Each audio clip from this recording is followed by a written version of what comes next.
یہ بیان فرمائیے گا کہ البیان میں سورہ ابراہیم کی آیت 39 کی تفسیر کے مطابق ایک صاحب نے اپنا فہم بیان کیا ہے کہ اسماعیل علیہ السلام کو جب ان کی والدہ کے ساتھ مکہ میں آباد کیا گیا تو وہ بیت اللہ کی خدمت کے لیے آباد کیے گئے تھے، اسی مقصد کے لیے پیچھے پورا خواب کا معاملہ ہوا۔ تو عقل یہ کہتی ہے کہ وہ باشعور تھے، وہ کم سے کم بچے نہیں تو اتنے تو ہوں گے کہ بات سمجھ سکیں، آگے خدمات انجام دے سکیں۔ تو پھر یہ جو پورا قصہ ہمارے ہاں سنایا جاتا ہے، سیدنا اسماعیل چھوٹے سے بچے تھے، ان کو سیدنا ابراہیم وہاں چھوڑ کے چلے گئے اور پھر بی بی ہاجرہ نے وہاں پر بھاگیں اور پانی لے کر آئیں۔ تو قرآن مجید تو یہ کہتا ہے کہ بیت اللہ کی خدمت پہ معمور کیا، تو ایک باشعور ہستی کو معمور کیا۔ یہ قصہ بالکل قرآن کے خلاف ہے۔ قرآن مجید تو یہ بتا رہا ہے کہ جب انہوں نے آباد کیا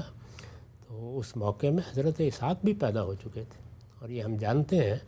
کہ سیدنا اسحاق کی پیدائش تو قربانی کے واقعے کے بعد ہوئی ہے، اور قربانی کے واقعے کو خود قرآن اس طرح بیان کرتا ہے کہ نہ صرف یہ کہ وہ اس وقت بھاگدت لڑنے کی پوزیشن میں تھے، بلکہ انہوں نے مشورہ کیا ان سے، اور وہ دین کو سمجھتے تھے، باشعور ایک جیسے کہ ایک پیغمبر کے بیٹے کو ہونا چاہیے، ویسے ہی انہوں نے جواب دیا ہے۔ اس موقع کی دعا دیکھیے، قرآن مجید میں نقل ہوئی ہے، غالباً سورہ ابراہیم میں ہے کہ میں نے اپنی اولاد کو یہاں آج آباد کر دیا ہے،